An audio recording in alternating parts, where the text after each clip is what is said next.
gente! Oi, meninas! Né? De fato, né, nesse nosso universo aqui tão masculino, né, é muito bacana poder estar aqui, né, representando, queira ou não, representando, né, essas meninas todas, essas mulheres que estão tão engajadas nessa área quanto os homens, né, talvez até mais. A gente vê aqui um número expressivo de mulheres, né, trabalhando firme, pegando firme nas contratações públicas. Então, para mim, é uma honra e um prazer estar aqui com vocês hoje. Quero agradecer Rudimar, né? São duas pessoas que moram no meu coração já faz um tempo. A Negócios Públicos faz parte da minha história, eu faço parte da história da Negócios Públicos. Então, fico grata pela oportunidade de estar aqui de novo e trocar algumas ideias com vocês, contar para vocês algumas coisas que estão passando pela minha cabeça, né?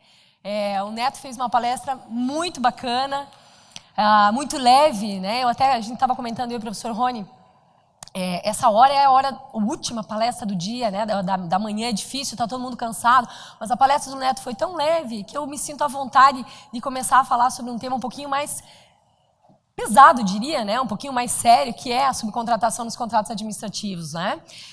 Mas para isso, eu preciso fazer um combinado aqui com vocês. Antes da gente começar a conversar, deixa eu achar meu passador de slides aqui, eu preciso que vocês façam um exercício comigo. Preciso que vocês esqueçam temporariamente o que vocês sabem sobre contratação, sobre subcontratação, né? Os conceitos, os preconceitos que tem aí dentro da cabeça de vocês. Vão lá naquela caixinha que vocês têm lá dentro no cérebro, busquem a pastinha lá, subcontratação, saquem fora e deixem de ladinho, tá? Para a gente abrir um pouco a nossa cabeça para essas ideias que eu vou colocar, né? São ideias um pouco diferentes, enfim, né? Mas a gente está aqui justamente para poder pensar de forma diferente. A gente está num evento aqui que é um evento avançado, é uma semana inteira pensando os contratos administrativos, então a gente precisa levantar um pouquinho, né? Nivelar. E isso aconteceu aqui durante toda a semana, né? Tentar nivelar para cima, puxar vocês para pensar coisas diferentes, soluções diferentes, né? Não vir aqui jogar jurisprudência, doutrina, que vocês vão lá abrir o livro e vocês vão encontrar isso com facilidade. Então, agora, antes, né? Feito isso, todo mundo já limpou aí? Apagaram a lousa para quem tem mais de 40? Quem tem menos de 40, deleta aí o texto, tá? Apaguem a lousa agora. Eu vou passar para vocês um videozinho de 1 minuto e 19, que para mim caiu como um raio na minha cabeça quando eu assisti. Vamos lá. Eu moro em São Paulo. Para mim, a melhor coisa que existe num celular não foi feito por ninguém que faz celular. A melhor coisa que tem lá se chama Waze, que me tira 1 hora por dia do trânsito, me dá 1 hora por dia a mais para eu estar com os meus filhos, isso vale ouro. Significa o seguinte, eu comprei um celular porque alguém inventou o Waze, não pelo que veio por quem criou o celular. Ok, só que eu não paguei para o Waze, eu paguei para quem vende celular. Ok, mas o que o Waze levou nessa? Calma, o meu barato é estar com os meus filhos. Tem um outro cara que comprou o celular porque o barato dele é caçar Pokémon. Muito bem, só que quando ele comprou o telefone, já comprou o telefone porque ele queria caçar Pokémon, até para ter mais tempo para caçar Pokémon, sabe o que ele faz? Baixa o Waze. Traduzindo, quando alguém criou o Waze, venderam mais celulares porque alguém criou o Waze. Quando alguém criou o Pokémon GO, venderam mais celulares porque alguém criou o Pokémon GO. E baixaram mais o Waze porque tem mais gente com celular que comprou porque queria caçar Pokémon. Meu ponto é o seguinte, cada vez que alguém dentro do ecossistema cria algo melhor, todo mundo sai ganhando. E esse é exatamente o ponto que eu quero chegar. Qualquer negócio que vocês criarem, que a relação que vocês têm com os parceiros de vocês se eu melhorar, todo mundo ganha, e se qualquer um desses caras melhorarem, eu melhoro também, gente, isso aqui é a receita de ir para o céu e avante. É por isso que a Apple vale mais de $1 trilhão. E aí, eu adoro esse cara, né? Por vários motivos, eu só acho ele sensacional. Esse vídeo, já há bastante tempo eu estava pensando como é que eu vou usar isso, como é que eu vou contextualizar isso dentro das minhas palestras, dentro das minhas aulas, as oficinas, enfim, né, os treinamentos que a gente dá. Eu preciso usar esse vídeo de alguma forma, porque para mim ele impactou demais. Foi um raio, né, que caiu na minha frente e me mostrou um mundo. Quais foram as conclusões que eu, trazendo isso aqui dentro desse tema da subcontratação, quais foram as conclusões que me fizeram linkar esse tema aqui com vocês hoje? Não sei se vocês tiveram essa mesma linha de raciocínio. O mercado mudou, gente. O mercado mudou e o mercado está mudando constantemente. A mensagem que o mercado recebe, que vocês acabaram de ver, qual é? Vocês precisam buscar os melhores parceiros de vocês. Os parceiros que vão fazer vocês crescerem dentro de um ecossistema, onde se um ganha, o outro ganha também. O mercado vem trazendo todo santo dia, como diz a minha mãe, né? Todo santo dia o mercado vem trazendo ou vem buscando novas soluções, novas formas de negócio. E nós, administração pública, que dependemos desse mercado, que buscamos a satisfação das nossas necessidades, das nossas demandas nesse mercado que é mutável, que é volátil, nós precisamos receber essas mudanças, estar preparados para receber essas mudanças e usufruir dos benefícios que essas mudanças podem nos proporcionar. A gente não precisa falar da Apple, né? Vamos tentar trazer isso para algo que seja mais próximo da nossa realidade. Certamente vocês já ouviram falar da gestão de facilities. É um tema bem polêmico. O que é a gestão de facilities? É a reunião dentro de um único contrato, né, sobre a gestão de uma única empresa, das diversas atividades que estão relacionadas, que são fundamentais, são essenciais para o funcionamento de uma organização, relacionadas à administração predial. Né? Nós temos, o setor privado difunde isso, usa isso de uma forma difundida. Né? Quarteirização, também já devem ter ouvido falar, mais polêmico ainda do que a gestão de facilities. Né? O que é a quarteirização? É você colocar a gestão de todos os seus contratos terceirizados na mão de um terceiro, na mão de uma empresa terceirizada, uma empresa especializada. Ela vai gerir os contratos e, inclusive, vai gerir o relacionamento com os empregados das empresas que são terceirizadas, das empresas que são contratadas para executar os serviços. Isso é a quarteirização. Ela tem sido vendida, apresentada no mercado como algo que vem a simplificar a vida daquele contratante que tem diversos contratos terceirizados. Coworking, né? Também já tomou conta da realidade, da nossa realidade, da realidade da administração pública. Né? Tem muita administração pública que já está entrando, né? Buscando o coworking como uma forma de reduzir custos, de melhorar desempenho, enfim, isso sem falar no teletrabalho também, que a gente vê como uma mudança expressiva e que tem entrado na administração pública também. Mas o coworking é algo que não se pensava, né? Há 2, talvez 3 anos, é algo novo, uma forma diferente de fazer as coisas, formas diferentes das empresas se organizarem. Né? Ao invés de você ter o teu espaço físico com todas aquelas despesas inerentes, o que você faz? Você se instala num coworking. E não poderíamos deixar, né, de ter aqui um exemplo máximo, né? O Uber Eats.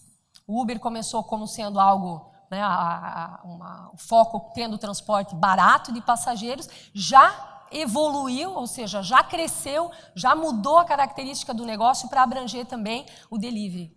Né? Então vejam, gente, nós, administração pública, não podemos ficar alheios a essas mudanças. E hoje nós temos alguns obstáculos que muitas vezes decorrem da interpretação que nós damos a alguns dispositivos que não nos deixam aproveitar as oportunidades que o mercado nos oferece. Até quando, né? Imaginem vocês, se uma situação como essa viesse para a licitação ou acontecesse no contrato. Pensem comigo, a empresa é instalada num coworking, ela tem lá o endereço dela num coworking, faz algumas reuniões semanais com uma equipe pequena, reduzida, ela tem a contabilidade terceirizada, o jurídico terceirizado, vários funcionários em teletrabalho e ainda, atenção, porque talvez a maioria de vocês não conseguiram ainda ter noção de qual é o impacto que essa nova lei da terceirização vai trazer para dentro dos contratos administrativos. Essa empresa aqui tem terceiros executando atividade fim. Como é que vocês resolveriam essa situação dentro da licitação? A empresa veio, tem os atestados, tem a regularidade fiscal, tem o menor preço. No mínimo, isso geraria um impasse. No mínimo, os concorrentes iam dizer, não, pera lá, que empresa é essa? Até atividade fim, né? Ela está terceirizando? Qual é a segurança que a administração tem de contratar uma empresa com essa característica? Né? Quem de vocês aqui se sentiria seguro de plano para dizer habilita ou inabilita. Não estamos preparados para essa realidade ainda. Pensando no nosso tema da subcontratação, imaginem vocês que, tendo realizado uma licitação, a empresa que venceu a licitação resolve, por uma estratégia de mercado, uma estratégia de sobrevivência no mercado, resolve adotar essa nova forma de organização. Continua executando o contrato sem prejuízo, né? Como que vocês encarariam isso? E pensem que, quando nós falamos na terceirização, nós estamos falando em deixar a execução de uma parcela do serviço na mão de quem sabe mais. Né? O mote da terceirização é que essas empresas que se prestam a serem terceirizadas, que se dizem especializadas, detenham maior domínio de tecnologia e de operação para a execução desses serviços e, portanto, a rigor, elas vão executar de forma mais adequada. Mas nós não contratamos essa empresa, nós contratamos uma outra empresa que veio para a licitação e agora ela está terceirizando a atividade fim, que é o objeto do nosso contrato, ou que faz parte do objeto do nosso contrato. Vocês precisam estar preparados, gente, porque a terceirização da atividade fim vai virar uma realidade dentro da administração pública, nos contratos da administração pública. Né? O próprio STF já disse, é legal. Né, as implicações que eventualmente vão ter no âmbito da justiça do trabalho, as discussões que vêm em função de eventual precarização e tudo mais do trabalhador, são questões à parte, que nós vamos enfrentar num momento posterior. Mas agora é preciso ficar atento. A terceirização da atividade fim vai ser uma realidade dentro dos contratos administrativos também. Como é que nós vamos lidar com isso? Nós estamos falando aqui de subcontratação. Será que isso vai ser subcontratação? E em sendo subcontratação, eu tenho que seguir toda aquela regra que já está estabelecida, né, prevendo edital e exigir documento de habilitação a quem defenda isso? Né? Será? Nós precisamos repensar a terceirização, gente. Desculpem, a subcontratação. A gente precisa repensar esse instituto. Tá? O mercado hoje não comporta mais, a realidade não comporta mais aquela ideia fechada da subcontratação que nós vivemos hoje seguindo o modelo da Lei 8666. E, infelizmente, esse projeto que está aí tramitando, que foi aprovado na Câmara agora essa semana, ele não muda o estado de coisas. Ele segue na mesma linha da 8666 e traz um agravante. Ele exige que os documentos de habilitação da subcontratada sejam trazidos para dentro da licitação. Na minha opinião, se não é um freio de mão puxado, é um baita de um retrocesso, uma marcha ré danada. Né? Essa semana passada também foi divulgado um relatório do TCU, relatório sistêmico de fiscalizações que foram realizados no biênio de 2017 e 2018. Qual o objetivo? Identificar os principais entraves causados pelo excesso de burocracia que afetam o ambiente de negócios e a competitividade das organizações produtivas e prejudicam o desenvolvimento nacional sustentável. O que tinha lá? Quais foram as conclusões desse relatório? O custo Brasil ele é reconhecido pela sociedade brasileira como sendo um dos graves problemas enfrentados no país. Um de seus componentes é a exagerada burocracia, que é representada em grande parte justamente pela complexidade desnecessária do arcabouço jurídico, das normas que regulam os diversos setores. Né? Nós estamos falando aqui da licitação, mas a gente sabe que um sem número de normas aí regulamentam e colocam obstáculos, né, ao desenvolvimento das empresas. Outra conclusão, em um cenário de restrições orçamentárias e de baixo investimento, é fundamental diminuir o excesso de burocracia e favorecer o ambiente de negócios para incrementar a produtividade e a eficiência das empresas brasileiras. Ora, gente, nós não podemos, a gente não pode seguir num caminho diferente. A gente tem que entender que essa desburocratização tem que vir para dentro do processo de contratação também. Não só na exigência de documentação, não é? Mas a forma como a gente enxerga as relações de negócio, as relações contratuais que são celebradas por meio da contratação pública, como essas novas formas de negócio que estão surgindo e que nós não estamos preparados e não vamos estar, porque o nosso projeto, se vier a ser aprovado, vai continuar nos deixando com esses mesmos dilemas. E aí o que vai acontecer? Vai sobrar para quem? Vai sobrar para o TCU. Né? Aí o TCU vai ter que dizer, olha, pode, não pode, assim como ele fez com a quarteirização, no Acordo 120 de 2018 e com a gestão de facility no 929 de 2017. E aí nós vamos ficar dependendo, de novo, essa mesma história da dependência do órgão de controle, da dependência do TCU, que ninguém quer, né? Ninguém quer para si essa realidade. Custo com burocracia que foi apontado nesse relatório, entre 1,45% e 2,76% do PIB do Brasil. Socorro! Alguém precisa fazer alguma coisa, né? E aí nós nos deparamos, então, com a nossa subcontratação tal e qual ela se apresenta na Lei 8666 e na doutrina e na jurisprudência.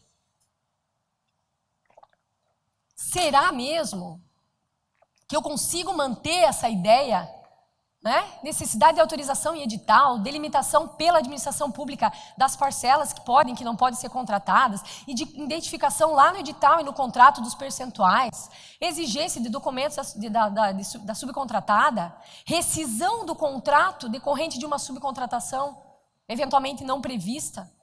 Gente, não dá mais. Eu vou fazer uma pergunta para vocês aqui.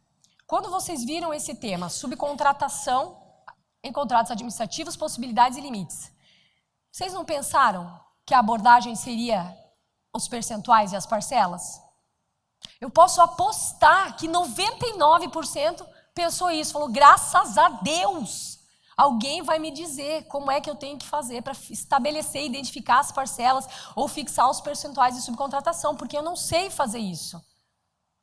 Os outros 1% nunca se depararam com esse problema, por isso que não pensaram, mas se eles tivessem um dia se deparado com essa necessidade de ter que estabelecer parcela e fixar percentual, seria 100% de vocês aqui pensando nisso.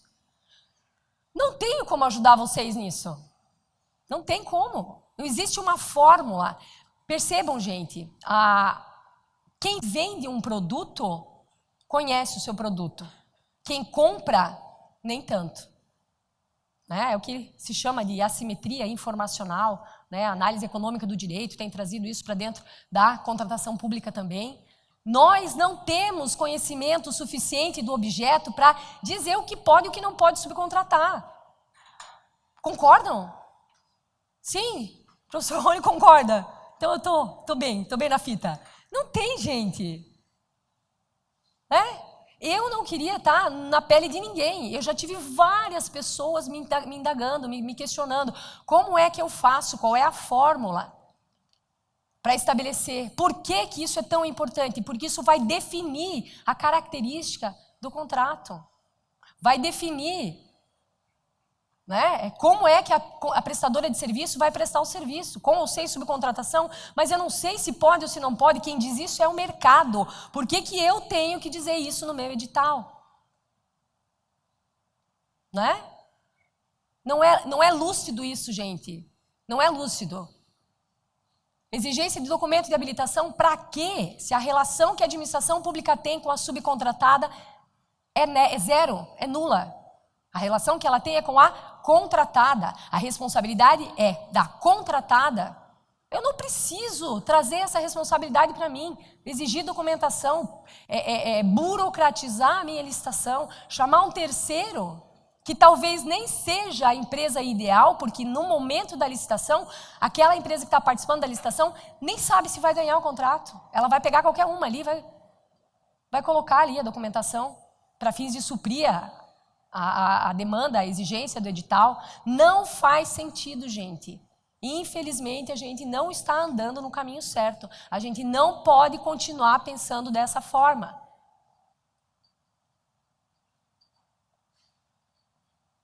O que eu proponho, né, que a gente possa mudar um pouco o jeito que a gente pensa as coisas, né? Primeiro, eu tenho que concluir que não é nem pode ser um dever absoluto da administração definir a priori se a subcontratação pode ou não ocorrer. Não tem dever. Pode ser que sim, se ela se sentir confortável, mas ela não está obrigada a fazer a previsão em edital e no contrato. Segundo, não há empecilho legal à subcontratação que não está prevista no edital e no contrato. E aí eu já sei que o pessoal que está na área há mais tempo vai dizer, opa, vai com calma. A lei de licitações prevê que a administração tem que autorizar a subcontratação. Prevê, mas ela não diz que tem que ser no edital. Isso é uma decorrência de uma interpretação que a gente tem que mudar. Porque se as normas não vão mudar, nós vamos ter que dar um jeito de melhorar isso aí. Isso é por meio da interpretação cabível, obviamente, né? Não vamos criar uma teoria aqui que não caiba. Não cabe exigir documento de habilitação da subcontratada e a rescisão contratual somente ocorrerá se houver prejuízo à execução ou fraude à licitação. Se não tiver prejuízo, por que eu vou rescindir? Se não tiver fraude à licitação, por que eu vou rescindir? Logo, como consequência, né, principal, né, conclusões principais desses tópicos que eu apontei, a administração somente deverá determinar as parcelas e os percentuais se estiver 100% segura das regras que ela vai fixar. Ou seja, se ela tiver o domínio de todas as informações relevantes. Chega desse tormento, né? Eu sou obrigado a saber. Eu não sou obrigado a saber. Né? Lá nos estudos preliminares, nos momentos iniciais da contratação, no planejamento, vocês vão identificar se vocês têm ou não condições de prever essas regras no edital. Se vocês não se sentirem confortáveis, se não houver essa possibilidade, não vai fazer a previsão. Só que, consequentemente, vai ser necessário admitir a subcontratação mesmo sem previsão em edital e contrato, analisando a situação concreta no momento da execução. Vamos imaginar que vocês não fizeram essa previsão em edital e a empresa, posteriormente, durante a execução, vem e traz para vocês uma realidade de subcontratação. Eu posso permitir, eu vou fazer uma análise agora da viabilidade da subcontratação, do que ela quer subcontratar, de quanto isso representa em relação àquilo que eu contratei na licitação, ao objeto principal que eu contratei na licitação. Ainda, a administração poderá prever a subcontratação como um evento de risco contemplado na matriz. Eu posso também entender que essa é uma alternativa cabível. A Lei 13.303 traz essa possibilidade lá no artigo 43. Né? Então, pode haver previsão em edital, pode não haver previsão em edital, o que não vai ser obrigatoriamente um impeditivo à subcontratação, e pode ser também que a administração entenda possível estabelecer a subcontratação como um evento de risco e ele passe a integrar a matriz de risco, e aí tudo certo. Aqueles que estão pensando que não dá para ter essa interpretação, que eu estou sendo injusta, né? Ah, Gabriela, você está sendo injusta. A lei de licitações exige, sim, que a administração preveja no edital a subcontratação. Nós precisamos seguir a norma. Não dá para fazer isso do jeito que você está colocando. A lei de licitações não prevê. Não prevê. Os dois artigos que nós temos sobre o assunto são esses. 72 e o 78. O 72 diz que tem que ser admitida pela administração. Aonde tem que ser admitido? Não diz. Alguém ficou pensando, será que é no edital? Será que é no contrato? Será que é no momento que a subcontratação ocorre? E aí tem o artigo 78, no seu inciso 6º, que traz uma regra sobre rescisão contratual, que é uma das piores redações, uma das redações mais mal feitas da Lei 8666. Vejam comigo, gente. Ele prevê que a subcontratação total do objeto, que nem é possível, né? Não se admite subcontratação do objeto, então ele prevê subcontratação total, não admitida no edital e no contrato, constitui motivo para rescisão. Qualquer subcontratação, se ela for total, ela vai ensejar a rescisão no primeiro momento nos termos da lei. Né? Então, a lógica do dispositivo não está correta. né? A lógica do dispositivo não está correta. Ali diz que tem que ser parcial, e embaixo está dizendo que é total. Então, admitir ou não admitir no edital, nesse caso, foi um erro, né? Associação do contratado com outrem, é o consórcio. Ah, o consórcio sim, tá certo. O consórcio, se ele acontecer posteriormente à contratação, sem que tenha sido permitido isso na licitação, realmente vai ser um problema, correto. Né? Por quê? Porque o consórcio, a licitação que prevê um consórcio é uma licitação específica, que normalmente tem um objeto de uma magnitude maior, significativa, e que se mostra necessário a reunião de empresas em consórcio para que elas possam atender as demandas e executar o objeto da maneira satisfatória. Lá nesta licitação, obrigatoriamente são aferidos os documentos de habilitação das consorciadas. Ok, então consórcio não previsto na licitação, feito isso no momento da contratação, não pode. Cessão ou transferência total do objeto. O que é a cessão e a transferência? Cessão do contrato seria eu ceder o meu contrato com a administração a uma outra empresa. Transferência do objeto ou do contrato da mesma forma, seria eu repassar a execução desse objeto para um terceiro que não participou da licitação. A administração tem alguma situação que a administração vai prever no edital, porque esse objeto pode ser transferido ou cedido? Não. E para fechar essa ideia, para que eu consiga demonstrar para vocês como é que esse dispositivo é ruim, é mal escrito, vem a cisão, fusão e incorporação. O que é cisão, fusão e incorporação? São movimentações societárias. A administração não tem domínio nenhum sobre isso, concordam? Se a empresa quiser fundir, cindir, incorporar ou ser incorporada, correto? Qual é o poder que a administração tem para dizer no edital ou no contrato que permito a fusão, permito a incorporação? O TCU já tem um acórdão dizendo que a fusão, cisão e incorporação, mesmo não previstas, se não trouxerem prejuízo à contratação, ela pode ser admitida. Qualquer uma dessas situações. Então, gente, eu não posso usar esse dispositivo que é tão ruim, tão mal feito, tão mal escrito, para dizer que a subcontratação tem que estar prevista no edital, sob pena dela não poder ser admitida na realidade concreta da administração. Aliás, se vocês estiverem com a lei de licitações aí, vocês vão abrir lá no artigo 40, que diz quais são as cláusulas obrigatórias do edital, e vocês vão ver que não tem nada a respeito da subcontratação. Eu tenho fundamento, então, para dizer que não há obrigatoriedade de previsão. A lei me permite isso. A interpretação que eu posso fazer dessas regras, dessas disposições não tem necessidade de previsão. Vamos deixar esta análise para o caso concreto. A administração vai prever se ela tiver condições reais disso, né? Se ela tiver condições de fato de identificar quais são as parcelas e quais são os percentuais cabíveis.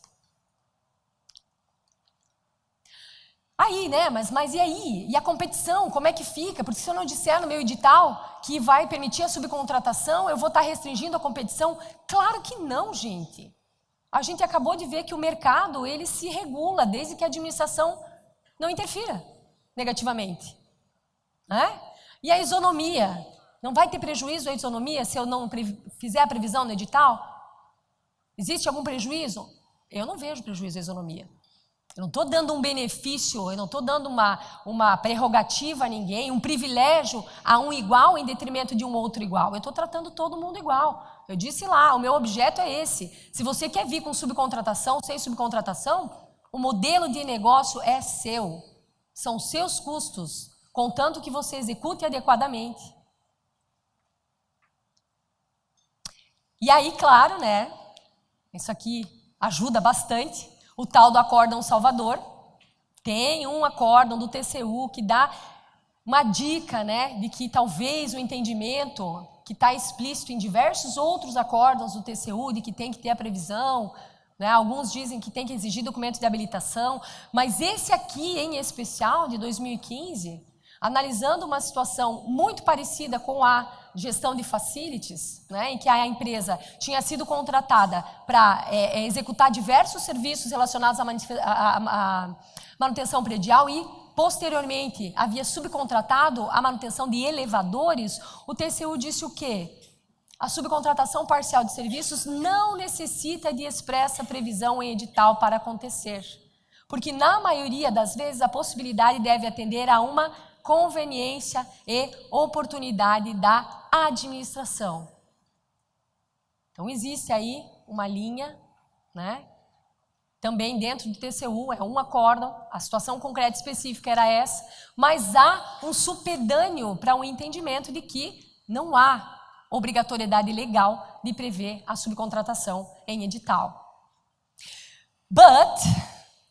Mas, tudo isso que eu falei, gente, tem que ser visto principalmente sob dois enfoques, né? Fiscalização e aplicação de penalidade. Eu comecei falando que não há relação entre a administração contratante e a sua subcontratada, não há, mas a administração precisa fiscalizar a execução do objeto de maneira adequada, de uma maneira eficiente, de uma maneira eficaz, para que isso permita que ela, consequentemente, aplique as sanções cabíveis. A contratada, não a subcontratada. Isso é muito importante. Vocês estão aqui a semana inteira falando de fiscalização, do dever de fiscalizar. Teve uma oficina com o professor Luciano falando sobre o papel do gestor, do fiscal. Teve oficina sobre sanções. Tem que botar isso em prática, gente. Disso vai depender o sucesso da contratação. O resultado que a administração estava buscando quando ela fez a licitação. E aí eu vou contar para vocês, vou ilustrar uma situação. Eu não achei uma foto minha, que é minhas duas irmãs e meu irmão, tá?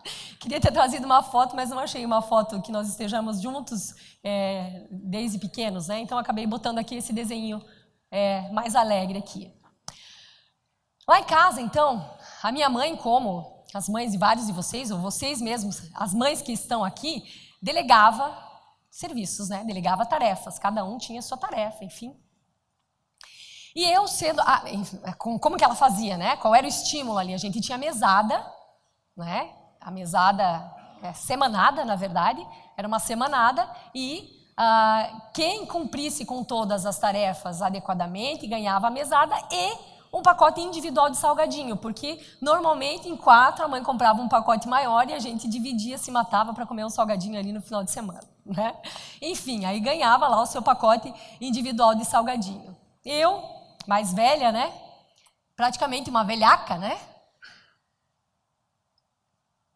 O que eu fazia? Subcontratava.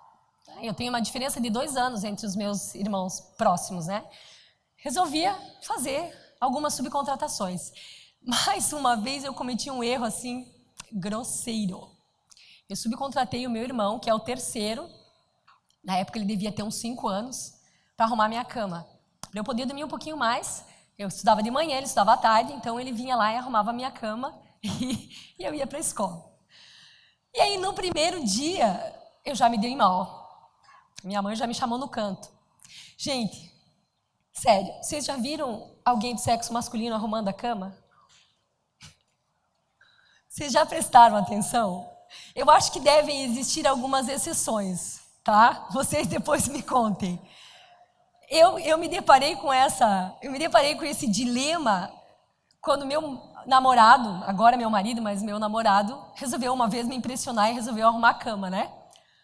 Juro por Deus, o lençol devia ter uns 10 metros de comprimento e vida própria. Quem não tinha, puxava uma ponta, esticava a outra e saía do lugar. Enfim, né? Não dá. Esse foi o meu erro. Eu não devia ter subcontratado para o meu irmão, eu devia ter subcontratado para a minha irmã, mais velha, né? Depois de mim, aí sim eu ia estar tranquila. Então eu me dei muito mal com essa situação, né? Paguei adiantado e me estrepei, acabei me dando mal. A minha mãe me chamou, né? Assim que eu voltei da escola, a mãe me chamou, vem cá, né? Eu tentei argumentar. O que ela disse? Não tô nem aí. De quem era a responsabilidade? Né? E eu lá, era minha responsabilidade. E agora, sendo sua responsabilidade, o que vai acontecer? Vai ficar sem o salgadinho, né? Fiquei arrasada. Todo mundo comendo seu salgadinho no final de semana e eu sem o meu salgadinho. Resultado, gente, nunca mais eu subcontratei o meu irmão para arrumar minha cama. É isso? É simples, é fácil da gente entender. A gente precisa colocar responsabilidade na contratada, de eleger a sua subcontratada sob pena de aplicação de penalidade. Penalidade serve para isso, né?